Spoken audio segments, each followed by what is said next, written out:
Queria agradecer a presença de todo mundo hoje, é uma alegria encontrá-los todos aqui. Fazer uma breve apresentação e passo a palavra então depois para o professor Renato Stutman.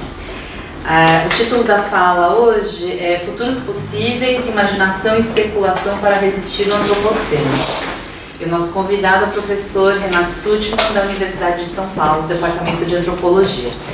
Bom, Renato Stutman é professor, como eu falei, né, do Departamento de Antropologia da Universidade de São Paulo, é mestre e doutor em Antropologia Social pela mesma universidade, realizou pós-doutorado em 2015 no Departamento de Filosofia da Universidade Paris-Nanterre e coordena atualmente o Centro de Estudos Ameríndios, o CESTA, na Universidade de São Paulo.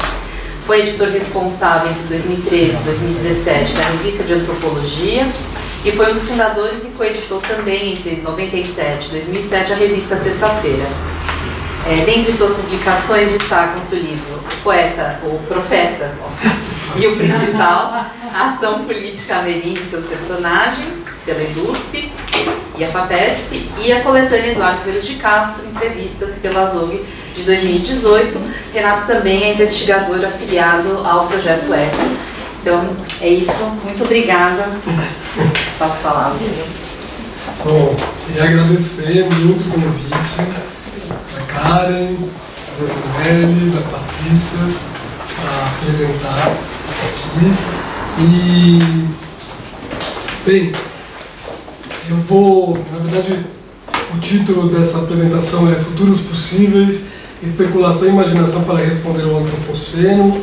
Na verdade, isso é uma reflexão em curso ainda, mas o que eu vou falar tem muito a ver com um artigo que foi publicado nesse livro aqui, chamado O Antropoceno sobre Modos de Compor Mundos, organizado pelos professores Estélio Marras e Renzo Tadei, a partir de um curso seminário que a gente fez no Brasil, né, a Karen também. Na verdade, era um curso proposto pela Karen e pelo Estélio, sobre o Antropoceno, que a gente fez duas vezes durante a pandemia, né? Então,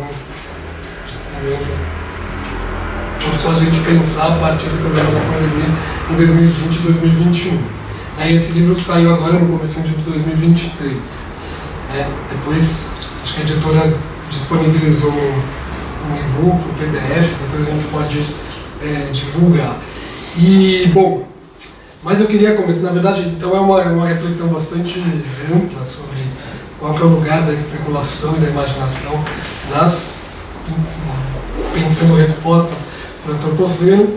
E antes de tudo, assim, na hora que eu estava preparando a apresentação, né,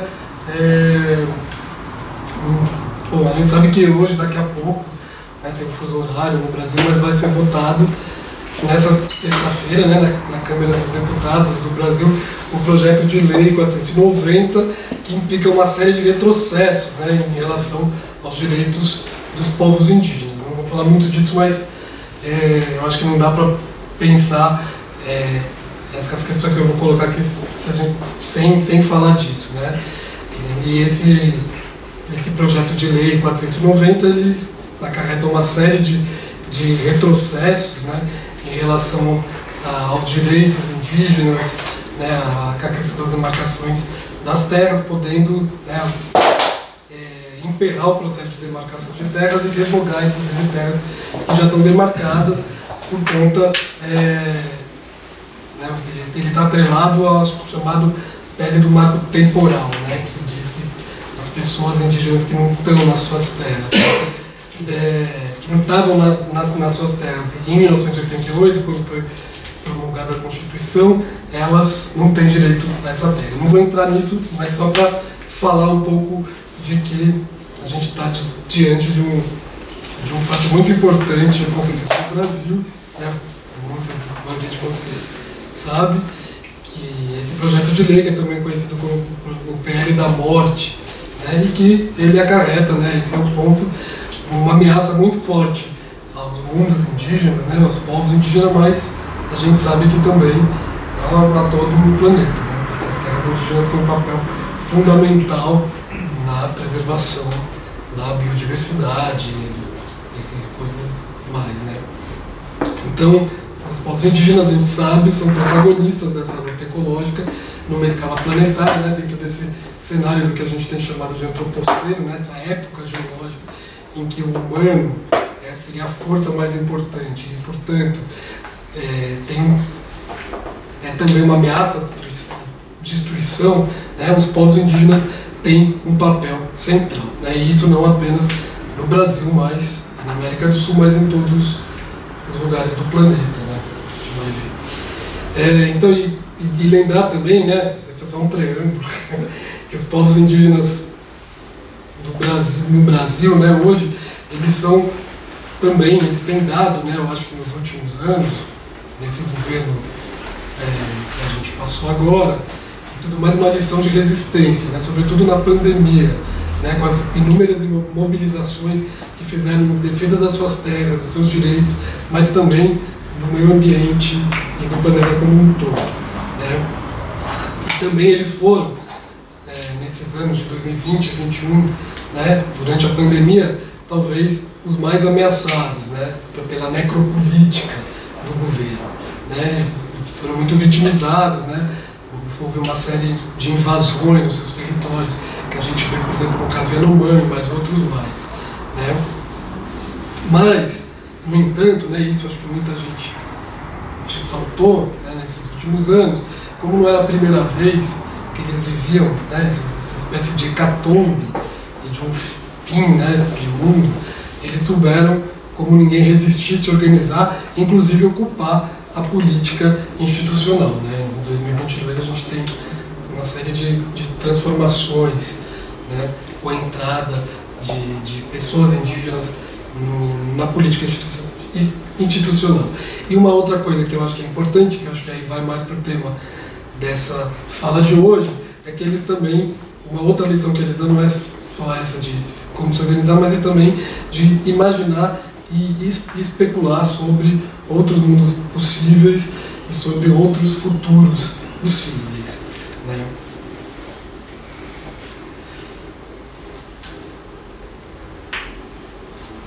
Bom,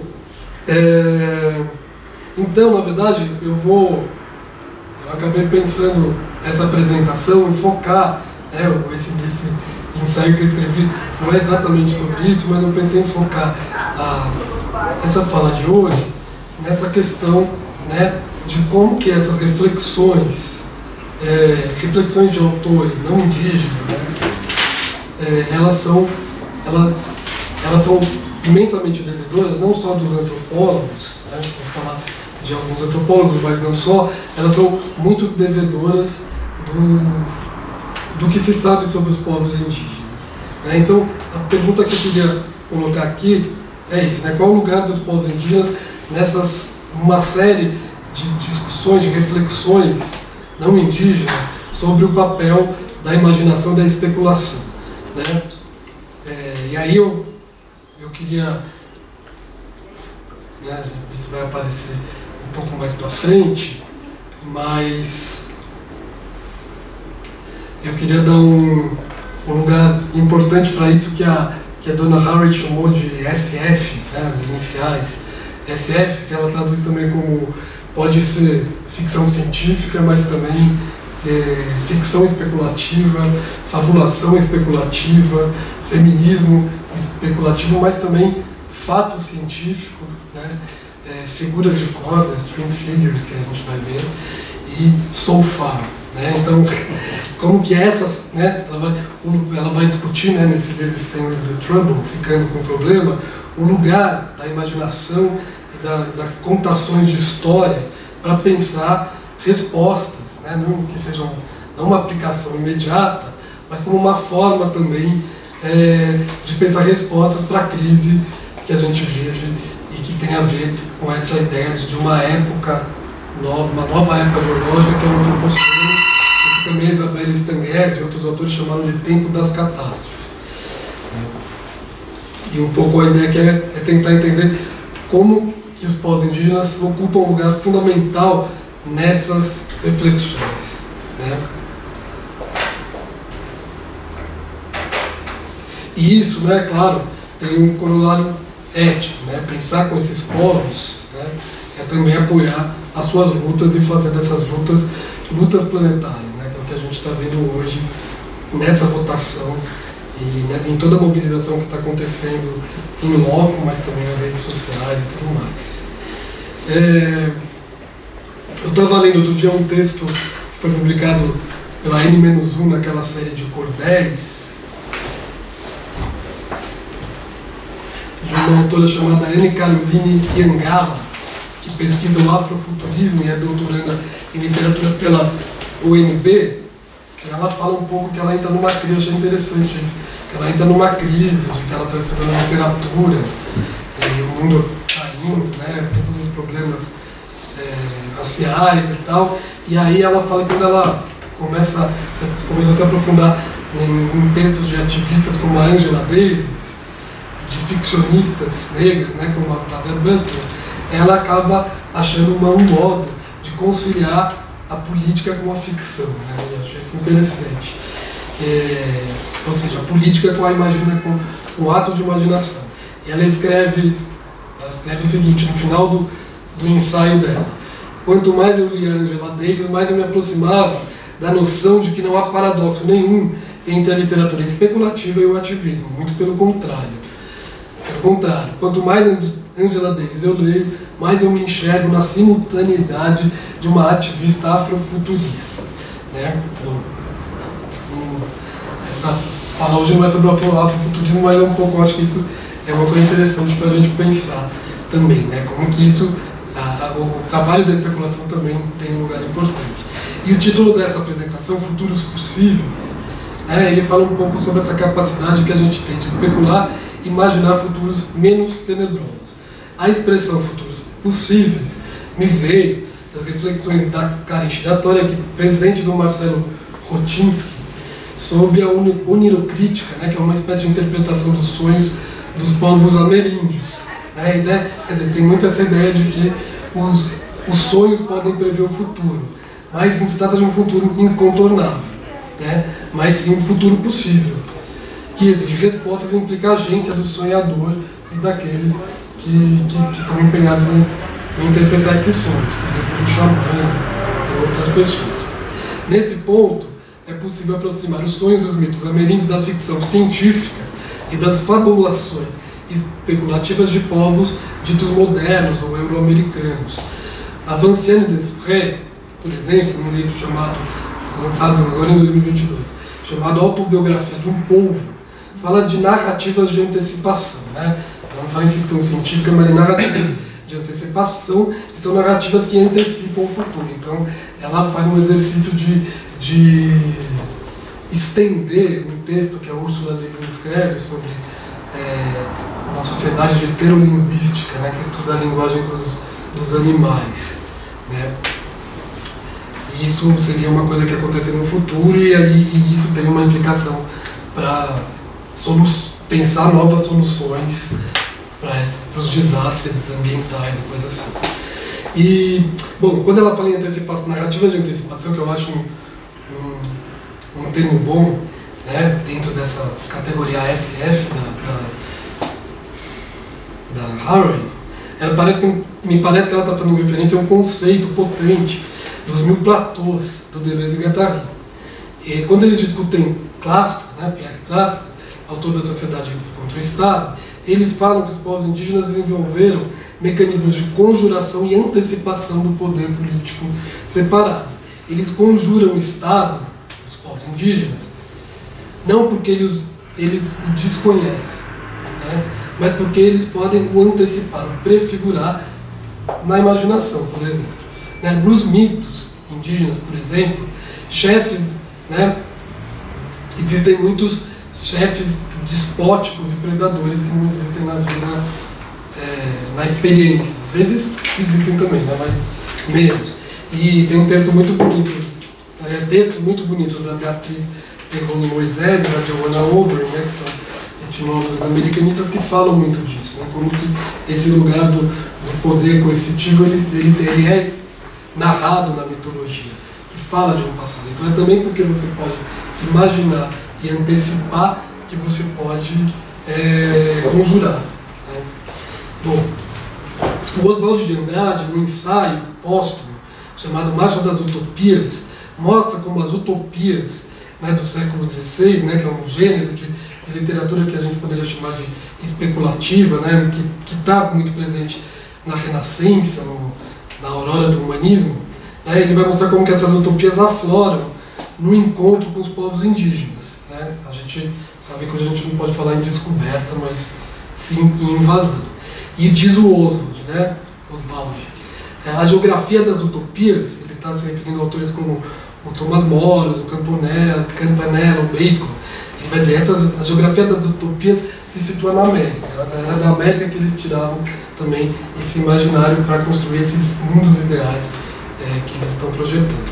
E a Renascença, sabemos, foi um tempo de abertura, de dúvida, né? Como dizia o Montaigne, né? Que sei. E é também, ao mesmo tempo, o germe da modernidade, né? da ciência e tal.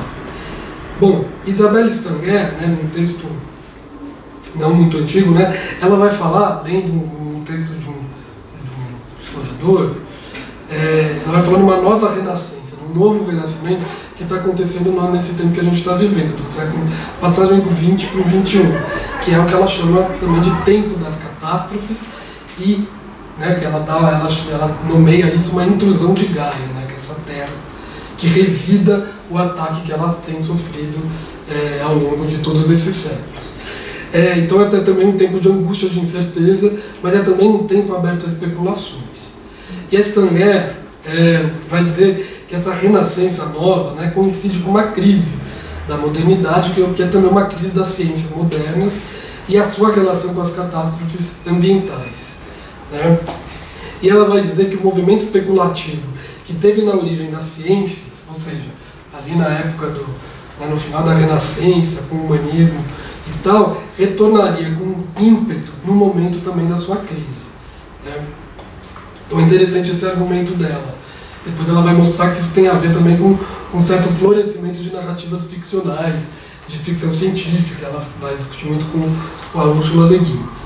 Eu vou voltar a esse ponto daqui a pouco. Bom, também uma outra coletânea, chamada Art of Living in a Damaged Planet, a arte de viver em um planeta danificado, a Lena Tsing e outros autores, né, que organizam essa coletânea, eles também apostam na potência da imaginação para enfrentar esse tempo de catástrofes, esse mundo em ruínas, como ela chama. Então, trata-se então de buscar narrativas não antropocêntricas, capazes de pôr em cena, por exemplo, monstros e fantasmas. Né? E isso possibilitaria então imaginar mais efetivamente uma conexão entre os seres humanos e os seres mais que humanos, né? Como ela diz. Bem, então eu vou passar por alguns tópicos, se vocês quiserem me interromper. O primeiro tópico que eu queria falar é justamente pensar o que seria imaginação e especulação. Né? Então, assim, tentando fazer uma rápida definição de saída provisória. Né? Então, por imaginação, eu compreendo uma capacidade de fabular a partir de situações vividas. Não é exatamente fantasia, muito menos imaginário que se opõe ao real. E por especulação, eu estou pensando aqui a capacidade de aventar possíveis e elencar mundos possíveis. A gente vai ver que essa ideia de especulação tem muito a ver com o que tem colocado a filósofa da ciência Isabelle Stanger. Né? Então o ponto é pensar como as coisas poderiam ser, em vez de pensar o que elas realmente são. Né? E partindo sempre de um e se fosse assim. Então a especulação não como um raciocínio abstrato, que perde o pé dos fatos, né? Mas como um raciocínio que se pergunta sobre o que pode então se tornar real. Bom, os povos indígenas projetam mundos possíveis para além da experiência. Eis o que fazem, por exemplo, as narrativas míticas. Né? Eu acho que a mitologia é um lugar também de especulação. O próprio Lévi-Strauss vai insistir muito nessa ideia de que o mito não é um reflexo do real, mas é uma reflexão sobre o mito. Né? E aí, quando está falando de real, o real não é o que está exatamente dado, mas é a relação com o ambiente, a relação com a história, né? A estrutura social e tal. Então, os mitos, né? O próprio Lévi-Strauss mostrou, o que eles fazem é elencar possíveis. Né? E esses possíveis eles podem existir de fato ou podem ganhar existência em outros tempos e lugares. Né? Quer dizer, uma coisa que um mito de um povo só imagina pode ter existência em outro tempo ou em outro lugar. Então é uma relação dinâmica. Né? Então, a Stan Getz toma as práticas científicas, né, que eu acho que é importante falar dela para falar sobre essa ideia de especulação, na sua relação com a incerteza, né, com a indeterminação, como envolvidas num projeto aberto e não acabado, que se interroga permanentemente sobre a constituição do mundo. Né, preza menos sobre o que é do que sobre o que poderia ser, por um elenco dos possíveis. Né. Então ela está falando muito, uma coisa que ela vai falar, de pensar também a própria filosofia, né, como um gesto especulativo. Né. Ela combate com isso o que ela chama de maldição da tolerância, a oposição entre a ciência como saber verdadeiro e as demais práticas como crenças. A tolerância seria, para Stan Getz, né, um assassínio dos possíveis, tolerar e subtrair de outros pensamentos a sua dignidade ontológica. Então a ciência, ela tolera os outros saberes, né, mas ela não aceita aquilo como possível. Né, ela tira. Então, contra a tolerância, um cosmos capaz de articular práticas heterogêneas sem recair numa hierarquia ou numa ideia de totalidade e sempre atrelada a gestos especulativos. Né? Então, para Stan Getz é importante pensar a ciência a partir do que ela deixou de fora, pensar os outros saberes. E por isso que ela vai falar, ela não vai, né, ela fala, eu estou falando do mundo onde eu estou, né, da Europa, do Ocidente, mas ela fala, é preciso que os cientistas, os filósofos, né, eles falem na presença dos outros, né, que foram desqualificados pela ciência. Né, e isso implica em levar a sério outros saberes e de conectá-los às práticas científicas também. Né. Nesse sentido, ela vê o trabalho do Tobi Nathan, que é um etnopsiquiatra, como um antídoto à maldição da tolerância. É preciso obrigar os psiquiatras, obrigar é uma palavra que ela usa, né? E o Márcio Goldman sempre me fala que isso lembra muito a ideia de obrigação no candomblé, né? Que é obrigar os psiquiatras, que estão ali embebidos no saber médico, a trabalhar em conjunto com outros praticantes, né? Como curandeiros, xamãs, babalorixás, né? E que só assim a gente pode sair dessa maldição da tolerância. Né? Então, a Stan Getz, ela difere o gesto especulativo do que ficou conhecido como filosofia especulativa, aquela filosofia que rompe totalmente com a experiência. O gesto especulativo não se desvincula das práticas, mas ele se pergunta como aquilo poderia ser diferente.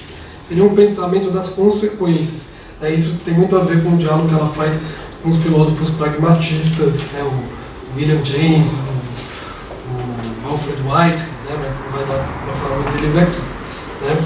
Então é um pensamento das consequências, e não uma utopia imaginária que projeta um mundo ideal. Né? Nesse sentido é muito diferente daquelas utopias do século XVI. Né? Então o gesto especulativo, para Stan Getz, responde a uma crise do que ela chama de narrativa ética do progresso, que pressupõe um desenvolvimento linear da racionalidade humana e da sociedade que se ergue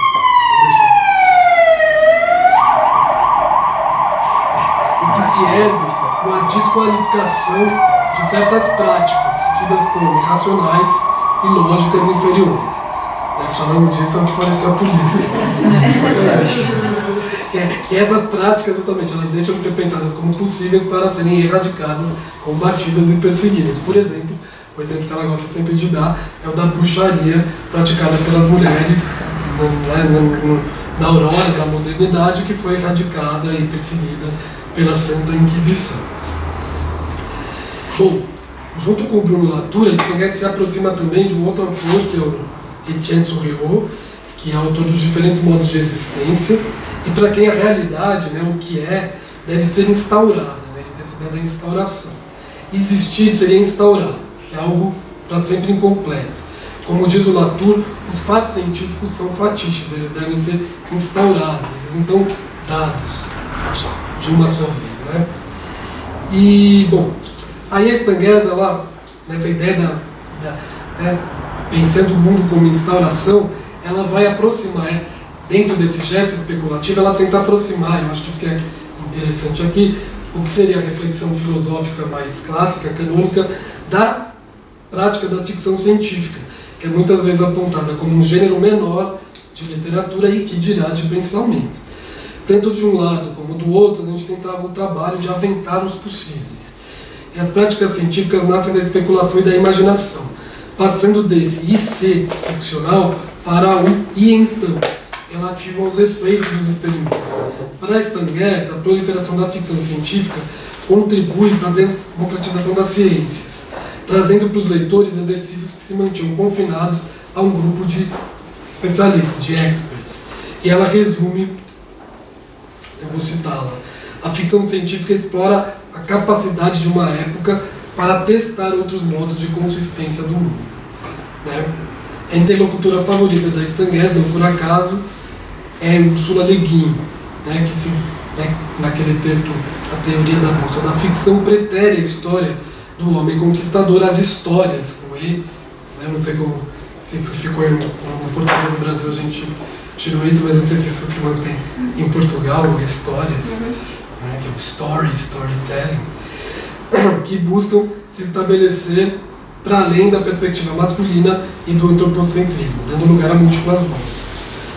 A ficção científica de Le Guin estaria associada ao que Haraway chamou ao seu tempo de fabulação especulativa e feminismo especulativo. Contar histórias não estruturadas a partir da primazia do homem e do humano, pensar outros devires possíveis. Né? E lembrar aqui também, de novo, né, para voltar ao gancho dessa apresentação, que Le Guin era filha de Kreber, antropólogo norte-americano que estudou os povos indígenas da Califórnia, entre outros. E poderíamos dizer assim que em suas ficções ela passa do multiculturalismo herdado do seu pai para uma espécie de multinaturalismo estelar, pensando em relações diplomáticas entre diversos planetas com as suas diversas humanidades. Né? E ela narra, sobretudo, a batalha desse multinaturalismo contra projetos de hierarquia ontológica, de colonização de uma humanidade por outra, de assimilação de uma humanidade pela outra. Então, se a antropologia revela os mundos possíveis por meio da observação, da experiência, a ficção científica criaria mundos possíveis por meio da imaginação. Le Guin, na introdução de um outro livro, né, que A Floresta é o Nome do Mundo, relata que Charles Sturt, psicólogo especializado nos estados alterados de consciência, teria lhe alertado que sua descrição dos habitantes do planeta Atse, que desenvolveram a faculdade de sonhar acordados, em tudo se assemelhava à de um povo da Malásia, o Senoi. Então, com isso eu passo para um segundo ponto, que é as fabulações especulativas no Quitoluceno, a partir do trabalho da Donna Haraway.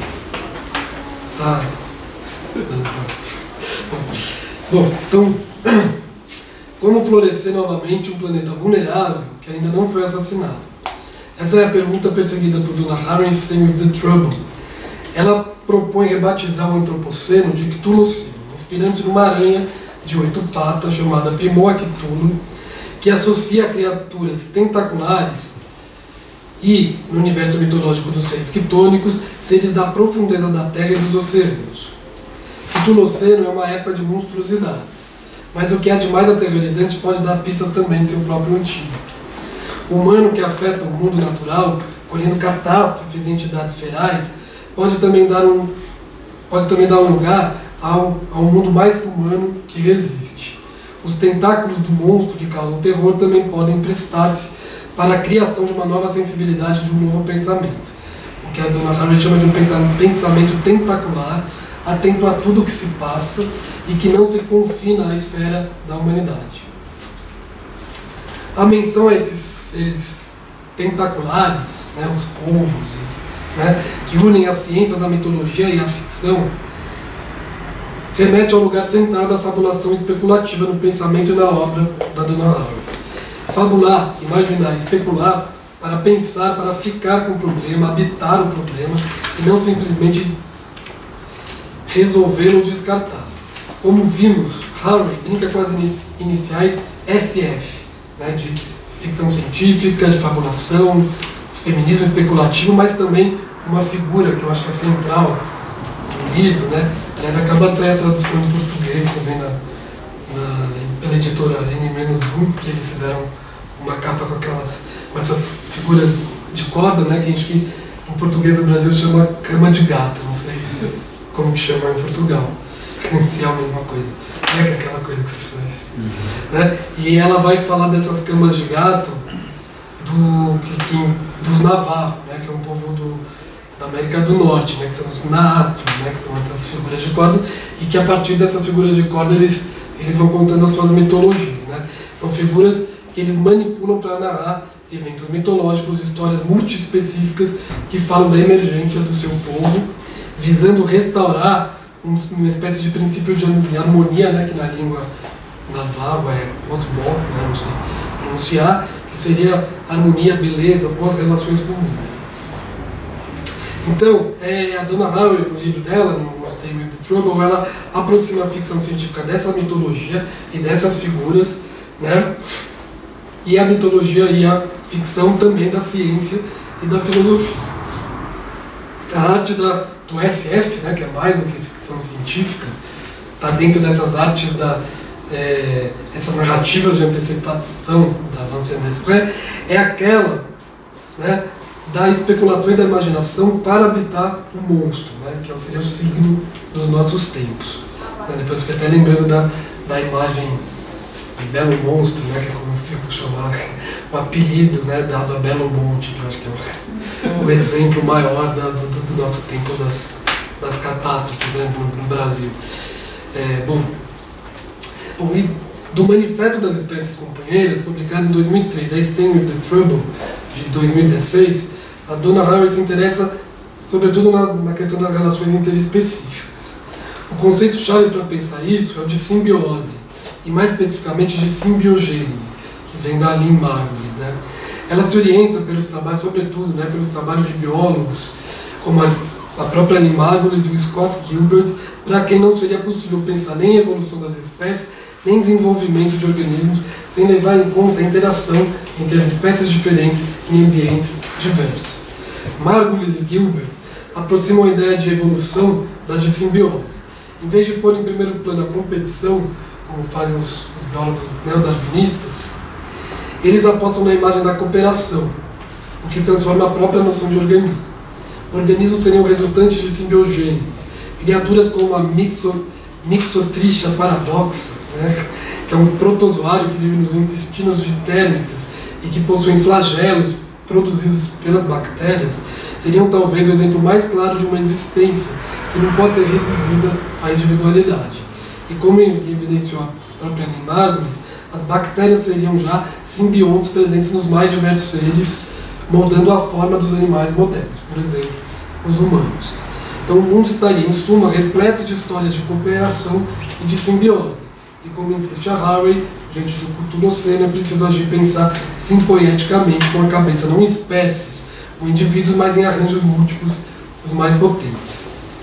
Em Stay with the Trouble, ela apresenta, né, uma ficção especulativa, né, cujo nome é Histórias de Camille, que é resultado de uma oficina ocorrida num evento chamado justamente Gestos Especulativos, que foi coordenado pela Isabelle Stanger. E trata, essa história é uma história de simbiogênese, ela chama também de simficção. As protagonistas são 5 gerações de Camilles, de 2025 a 2425, né, que são chamados filhos da compostagem. E a Camille é interessante que é um nome francês que não distingue gênero. Isso faz todo sentido também para a ficção dela, que também é uma ficção não binária, digamos assim. Então ela usa essa ideia de compostagem como uma alternativa a uma ideia de pós-humano. Ela diz que tudo que existe seria resultado de uma compostagem. Não por acaso a própria palavra humano vem do mesmo radical que humus, né? Os humanos viriam do humus, a humanidade se tornariam então humusidades, né? E com essa ficção especulativa, Haraway se entrega ao exercício de imaginar futuros possíveis em um planeta danificado, desembocando numa sim-ficção que não tem mais humano como centro. Ela desdobra o slogan, faça parentes e não bebês, fazendo do parentesco uma questão interespecífica. e rompendo com o paradigma que parentesco é a reprodução. Isso já estava na obra dela desde o Manifesto dos Ciborgues. E nessas narrativas da Donna Haraway, né, na história de Camille, as comunidades da compostagem são criadas no intuito de refazer o mundo em ruínas.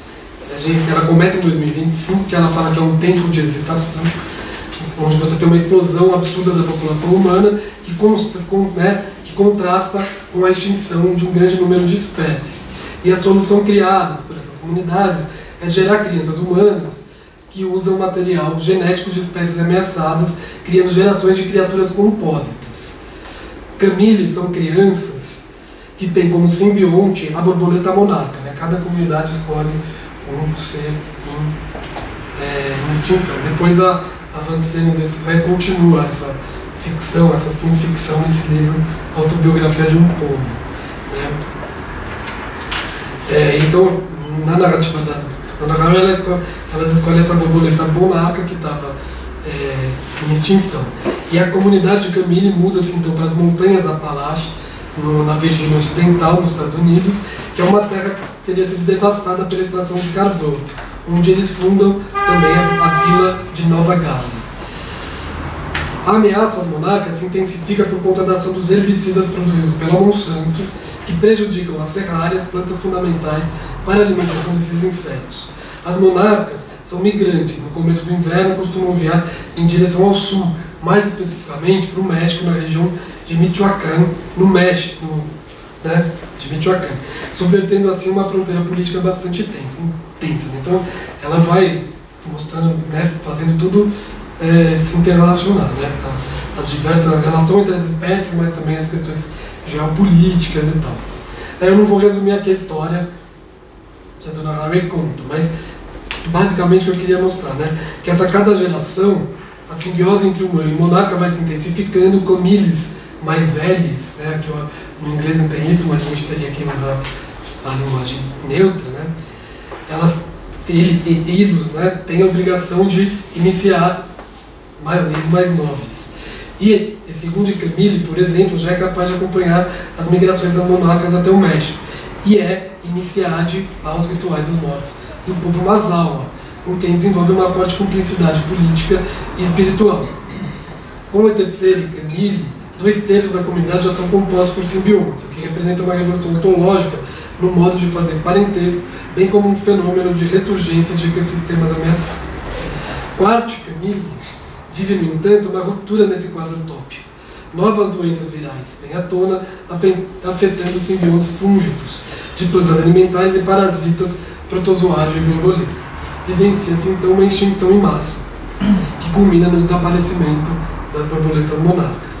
Mas Quarto Camille inicia e Quinto Camille sob o intuito de trazer de volta a presença dessas criaturas desaparecidas, desta vez por meio de um certo animismo experimental. E se inspirando numa cantora inuit, né? É muito legal porque ela, nessa ficção dela, ela vai trazendo várias referências de produção cultural dos mais diferentes povos e lugares, né?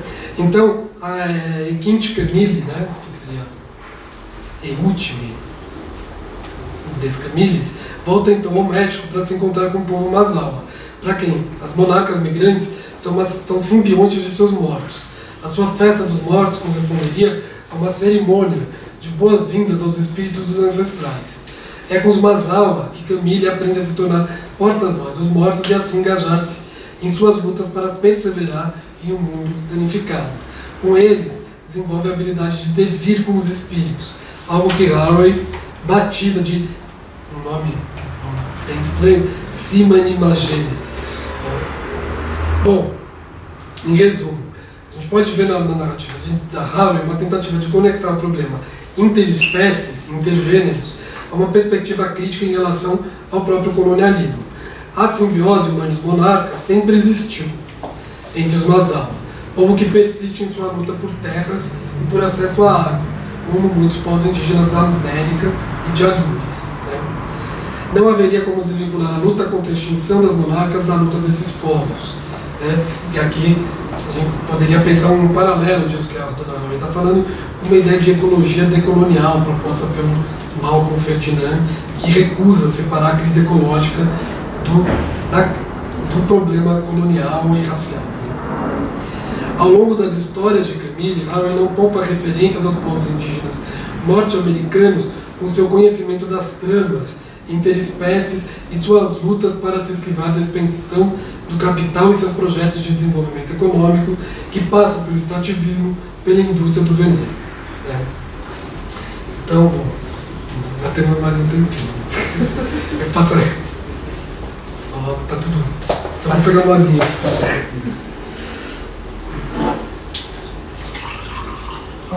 Ixi.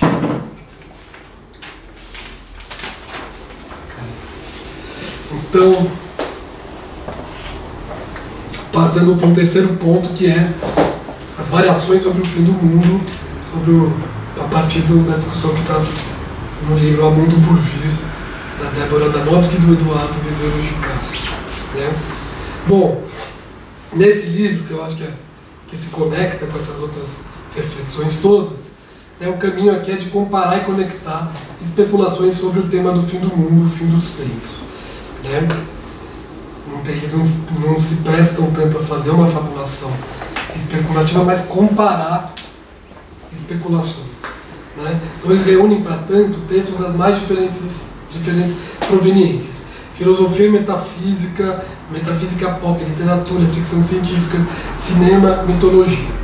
De certo modo, tudo é tratado como um mito. Acho que esse é o interessante desse livro. São versões e transformações de um mesmo problema. Como disse o Viveiros de Castro, toda metafísica, um discurso sobre o ser, é também uma mitofísica, uma reflexão sobre as condições de existência. O fim do mundo, em suma, se apresentaria como um problema metafísico, mitofísico, que obriga a pensar o que é o mundo e o que significa habitá-lo como sujeito. Então, publicado em 2014 no Brasil, esse livro não deixa de ser também uma resposta às insatisfações em relação ao pensamento de esquerda tradicional ancorado no modelo desenvolvimentista. Uma outra esquerda seria possível, dessa vez orientada pela crítica do desenvolvimento e pela busca a uma resposta para as mudanças climáticas. Segundo o Eduardo, o altermundialismo que eclode nas manifestações de Seattle, por exemplo, sob a bandeira zapatista por um mundo onde caibam muitos mundos, seria uma conversa a um só tempo com Leibniz, para quem só Deus tem acesso ao melhor dos mundos possíveis, e com a ficção científica, para a qual o melhor dos mundos possíveis é um outro mundo possível, né? Nas palavras dele. E ao longo do livro, os autores debatem com a chamada nova metafísica, conjunto de correntes filosóficas e antropológicas contemporâneas que se colocam contrárias à subordinação da ontologia, do discurso sobre o ser, à epistemologia, discurso sobre as condições de conhecimento, algo que teria se tornado uma tendência hegemônica desde Kant. Muitas dessas correntes vêm em Eduardo Viveiros de Castro e seu conceito de perspectivismo ameríndio uma inspiração decisiva. Isso porque, segundo ele, para os ameríndios, haveria múltiplas ontologias, mundos, e uma só maneira de conhecer, de representar. Danowski e Viveiros de Castro contrastam o realismo especulativo de autores como Kentama Yasu, Graham Harman e Ray Bradbury com o perspectivismo ameríndio. Os autores da primeira corrente, bastante heterogêneos, apostam na possibilidade, de maneira geral, de especular sobre objetos do mundo como se eles fossem independentes de sujeitos. Trata-se de uma metafísica própria para o antropoceno, no qual a ameaça de destruição do mundo pelo humano combina-se com o advento de uma tecnologia que promete tornar o sujeito humano também supérfluo. Diferentemente do perspectivismo, porém, o realismo especulativo não prolifera o sujeito e, portanto, a humanidade para todas as dimensões do cosmos. Pelo contrário, almeja conhecer uma exterioridade radical livre do círculo de correlação, isso é, do vínculo entre o mundo e o sujeito. Eu não vou entrar no mérito dessas filosofias, mas, diferentemente dos expoentes do realismo especulativo, Danowski e Viveiros de Castro estão menos interessados em estabelecer uma metafísica única, como esses autores, né, do que em comparar especulações sobre o que é, o que pode ser o mundo, e, portanto, metafísicas barra metafísicas. Se é possível voltar a alguma metafísica do ser, é porque, como sugeriu Patrice Manillier, a verdade do ser é a própria variação. Danowski e Viveros de Castro não abrem mão de pensar a relação entre o mundo e o sujeito, para que pode ganhar diferentes acepções, que é afinal o mundo, o conjunto da biosfera, o cosmos como um todo, a realidade em sentido metafísico, o ser como tal, e o que é afinal o sujeito, a espécie humana, uma virtualidade antropomórfica universal, a humanidade como condição aberta aos não-humanos. Que dizer, então, do problema do fim do mundo? Haveria um tempo antes do tempo? Haveria um tempo depois do fim? A partir da comparação de diferentes modos de especular sobre a relação entre mundo e sujeito, mundo e nós, Danowski e Viveros de Castro geram uma espécie de matriz estrutural. Do par, mundo e nós, derivam outros dois pares, o mundo sem nós e o nós sem o mundo. O primeiro revela a possibilidade de pensar um mundo sem sujeito. O segundo, sujeitos livres de um mundo. O mundo sem nós, de sua parte, bifurca-se em um mundo antes de nós e um mundo depois de nós. No primeiro caso, um mundo pensado como anterior a qualquer sujeito. No segundo, um mundo que resta após o desaparecimento ou extinção da humanidade. Nós sem o mundo, por sua vez, bifurca-se em nós antes do mundo e nós depois do mundo. No primeiro caso, sujeitos sem mundo, que criam eles mesmos o mundo. No segundo, sujeitos que sobrevivem à aniquilação, à destruição do seu mundo. Cada uma dessas possibilidades especulativas pode corresponder a alternativas mais utópicas ou mais distópicas. Bom, eu não vou entrar em todos os exemplos desse quadro de permutação, mas apenas apontar que o nós antes do mundo remete, no pensamento desses autores, à metodologia ameríndia, para a qual pode ter havido uma humanidade antes do mundo, mas não pode haver um mundo antes da humanidade. Um mundo, em suma, desprovido de relação e alteridade. Eu citei aqui um trecho do livro da Débora e do Eduardo. Aqui é a humanidade que faz o mundo, já que no mundo tudo pode ser humano, inclusive os seres inanimados. É o sujeito, demiurgo, animal, os gênios, que faz o mundo. Não como um deus ex machina, mas como uma aranha que vai tecendo a sua teia. Reinaria aqui o que Viveros de Castro chama em outro lugar de um antropopolimorfismo de fundo. Diante de seu quadro de variações, Débora e Eduardo mostram uma inclinação para a formulação ameríndia. Se para eles não se trata de estabelecer uma metafísica única, mas de compará-las, é verdade também que eles fazem uma escolha, sobretudo ética e política, pelas metafísicas ameríndias. Isso porque elas ofereceriam uma solução pragmaticamente interessante para a situação questionante dada pelo tempo das catástrofes. Elas permitiriam pensar que se o mundo foi feito, ele pode também ser refeito. Isso permitiria escapar dos niilismos e paixões de abolição presentes em outras versões especulativas. Por exemplo, a tese da singularidade, examinada no livro, que é uma narrativa de progresso, que imagina uma forma superior de consciência maquínica a serviço do desígnio humano e capaz, inclusive, de eliminar a morte. Bom, na última parte do A Mundo por Vir, os autores discutem especialmente com o Bruno Latour sobre como compor o mundo diante desse tempo do fim, da iminência da catástrofe. O Latour falava, no Diante de Gaia, sobre a possibilidade de criação de um novo povo, o povo de Gaia, alternativa ao povo da natureza. O povo convocado pela natureza são os humanos, que a veneram, pois ela os transcende. Gaia, que substitui a natureza, que seria essa terra senciente, a terra descrita pelo óvulo, aqui pela Animágoras, convocaria um outro povo, que ele chama de terranos. E se a relação entre os humanos e a natureza é de corte e de contraste, a relação entre os terranos e Gaia é de composição e alinhamento. Para Latour, os terranos são um povo por vir, enfim liberto das amarras da modernidade. Latour lança assim uma profecia de certo modo salvacionista, a gente poderia dizer. Mas Danowski e Eduardo e Viveros de Castro rebatem a ideia de um povo por vir, voltando à experiência dos povos indígenas, que sobrevivem e e sobreviveram a sucessivos apocalipses. Nesses pontos, eles deflagram uma espécie de evolucionismo no Latour, para que os terranos não poderiam ser os tais pré-modernos, pois de algum modo teria sido preciso passar pela prova da modernidade. Mas como eles insistem, os povos indígenas não seriam o retrato de um passado, mas sim a figuração de um futuro. Né? Interessante lembrar que o lema da última TL de 23, né, o acampamento Terra Livre, é justamente o futuro é hoje. Né? Em vez de um povo terrano, por que não pensar num devir indígena capaz de sinalizar um maior alinhamento com Gaia? Falar em devir indígena seria incorrer, aliás, não seria incorrer num simples primitivismo. Seria supor, por exemplo, que boa parte da população brasileira foi obrigada a se desfazer ou a recalcar ideias e práticas em nome de um ideal de civilização. O que estava encoberto volta agora a aparecer, sobretudo com os inúmeros movimentos de retomadas de terras, mas também de rituais e de línguas. E isso se dá muito em razão da busca por um modo de vida que faz da terra algo além de um recurso ou fonte de renda, algo habitado por diferentes existentes. Essa mudança de perspectiva se torna vital para todos aqueles que se preocupam com o destino do planeta. Né?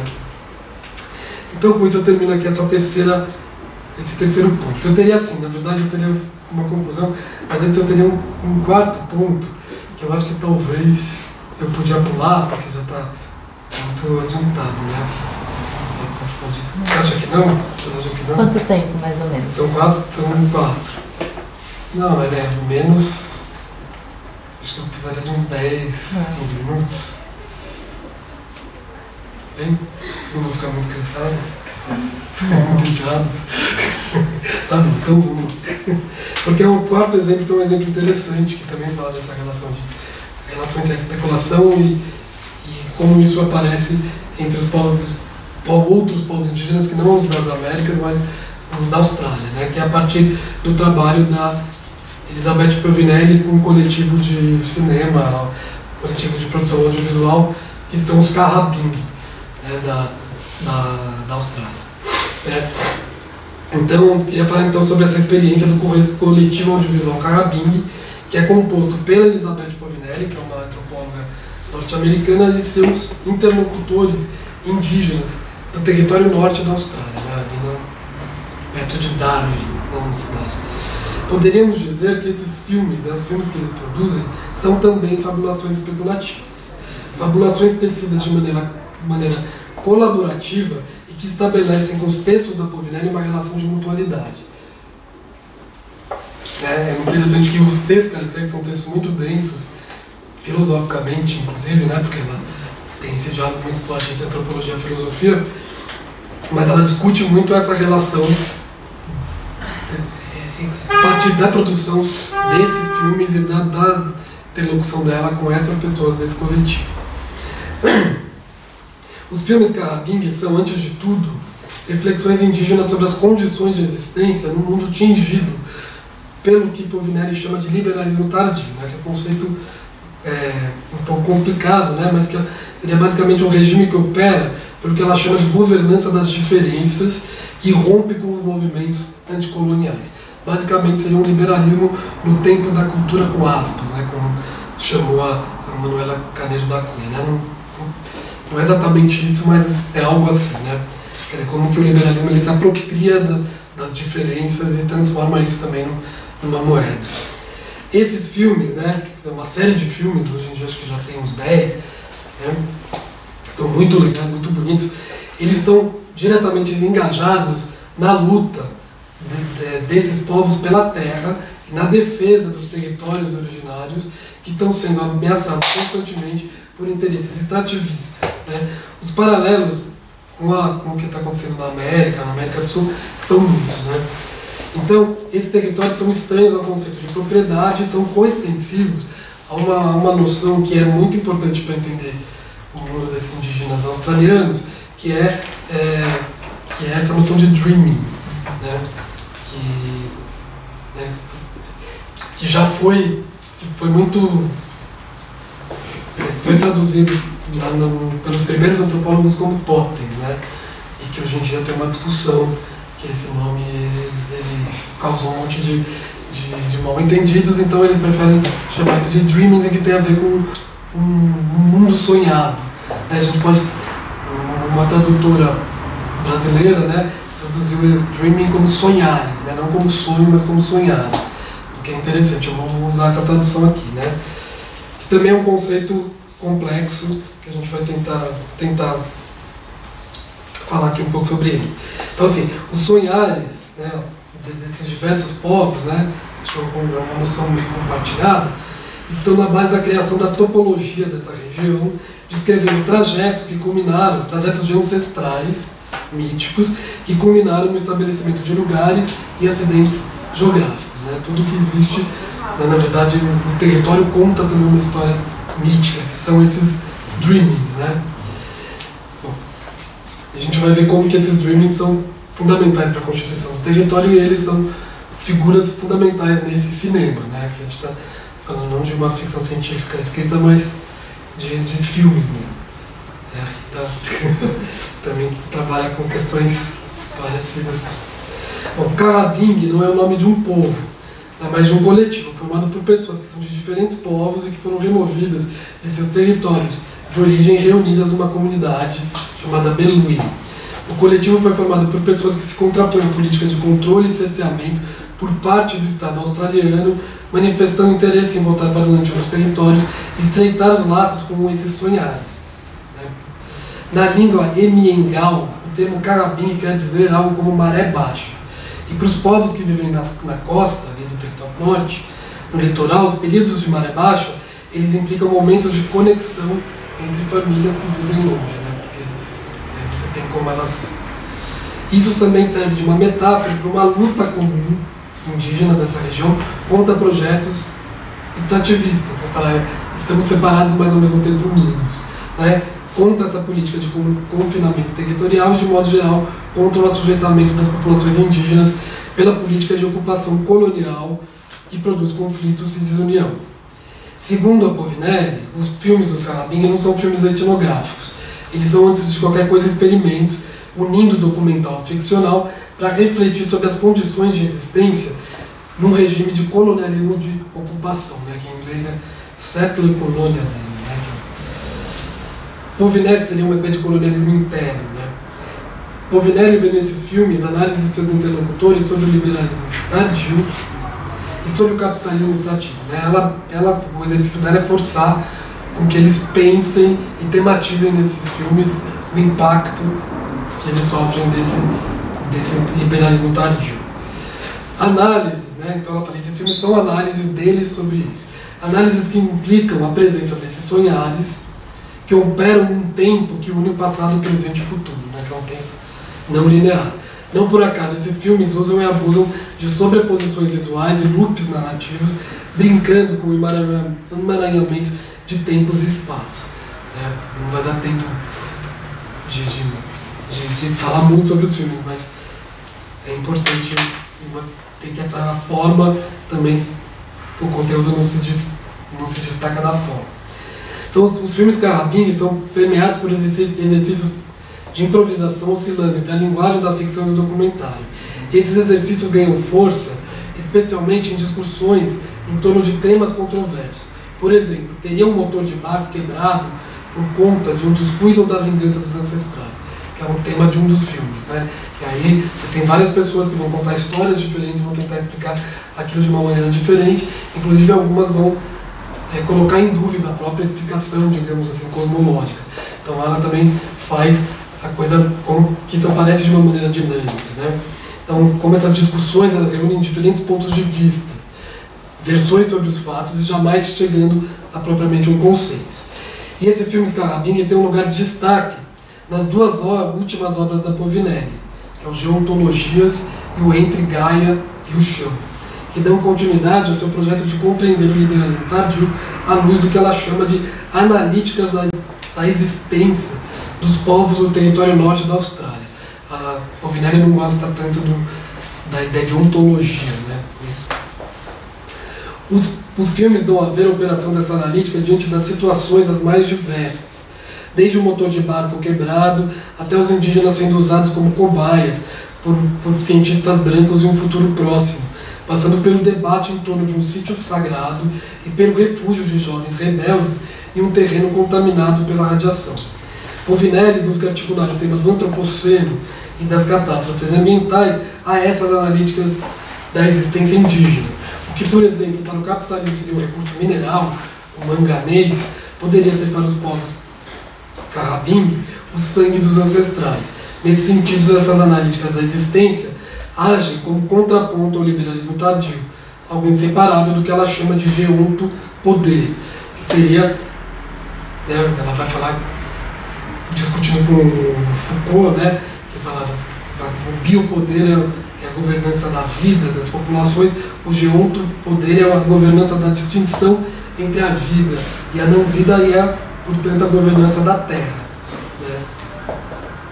Que ela fala que hoje em dia o geonto-poder se sobrepõe a esse biopoder. Né? Mas, enfim, eu queria falar rapidamente só de um filme, né, onde esse tema da especulação sobre o futuro aparece especialmente, que é um filme chamado Sereias, Aiden no País das Maravilhas, que é um filme de 2018, que é deliberadamente uma ficção científica que conta a história de um futuro próximo marcado por uma devastação terrível. Territórios ancestrais vêm se contaminados por lixo tóxico e radiação de todos os lados. Mas o interessante é que os indígenas permanecem imunes a essa radiação, a diferença dos brancos que precisam se manter confinados usando roupas especiais. Imagem que prefigura, aliás, a pandemia da Covid-19. No entanto, os brancos mantêm-se no poder, submetendo os indígenas a testes forçados. Capturam também os sonhares, dentre eles as sereias, optadas para trabalhar para eles e aliadas dos sonhares das moscas varejeiras, os mais letais e terríveis.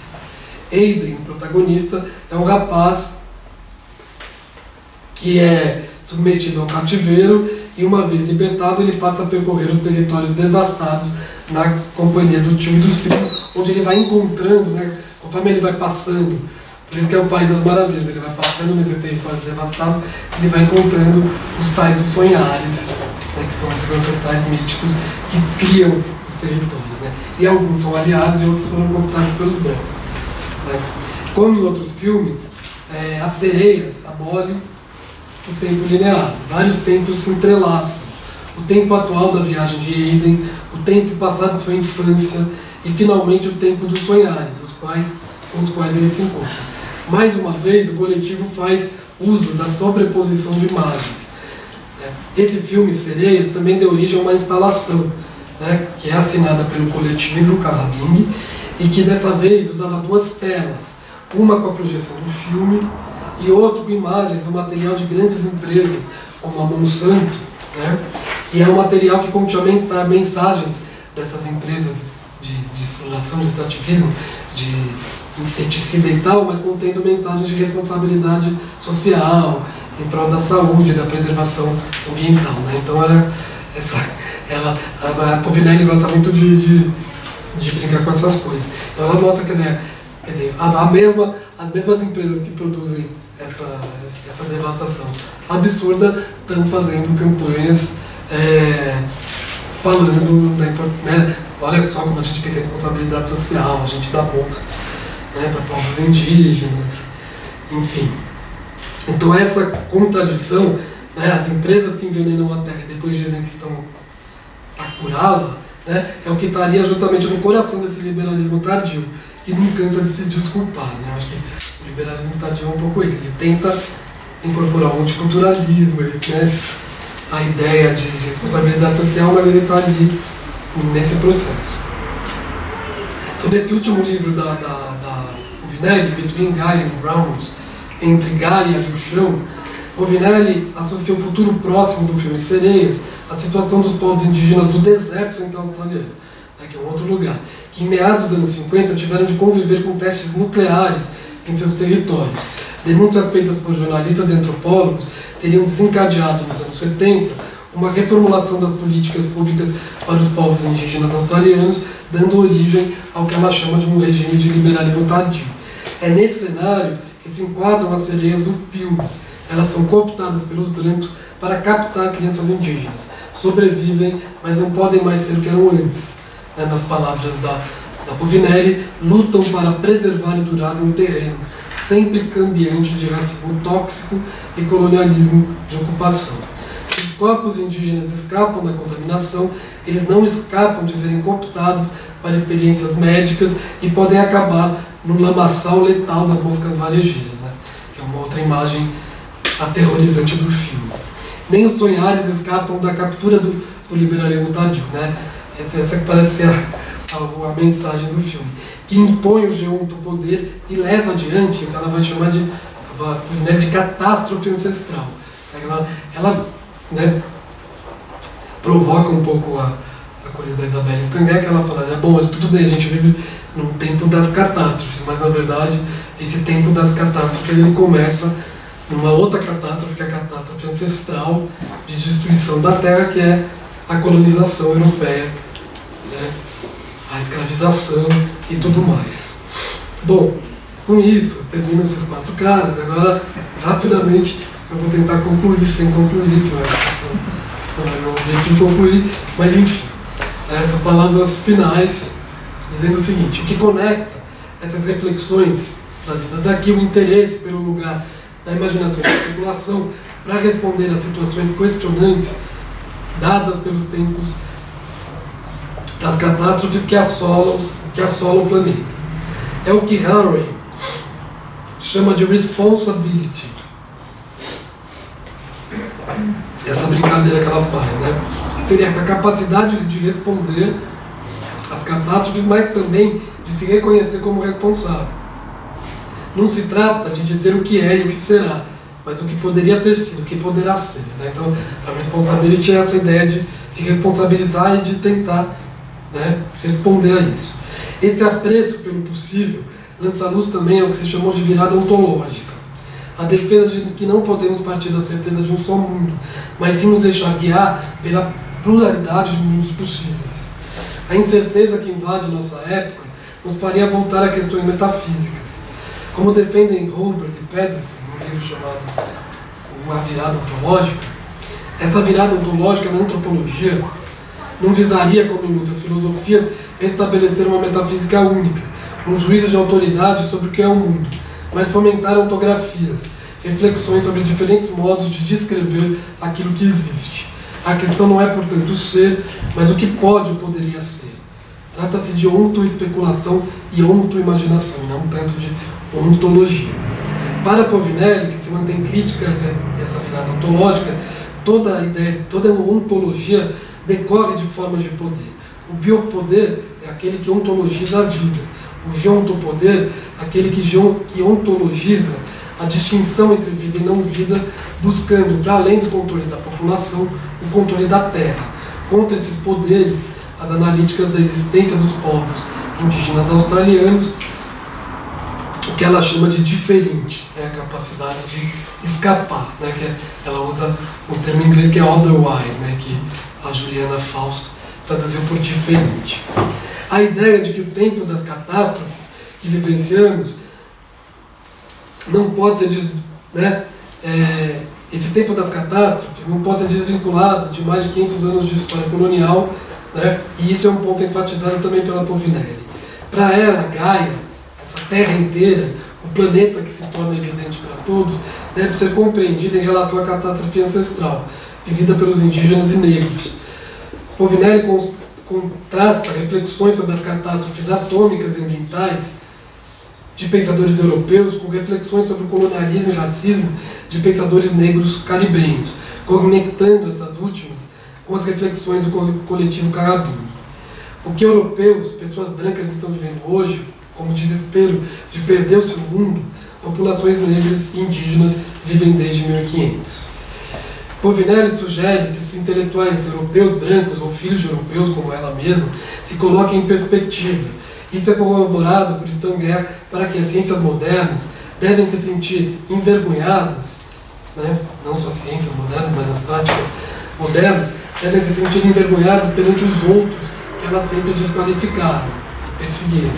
Como filósofa, herdeira de certa tradição de pensamento, ela se vê no papel de não falar sobre os outros, mas de civilizar os modernos. Danovsky e Eduardo Viveiros de Castro propõem um diálogo entre autores acadêmicos e povos indígenas sobre o tema do fim do mundo. Se os primeiros projetam um fim iminente, os últimos já teriam atravessado alguns fins. Seriam eles, especialistas em catástrofes, aqueles que poderiam, quem sabe, ajudar os modernos a atravessar tamanha crise.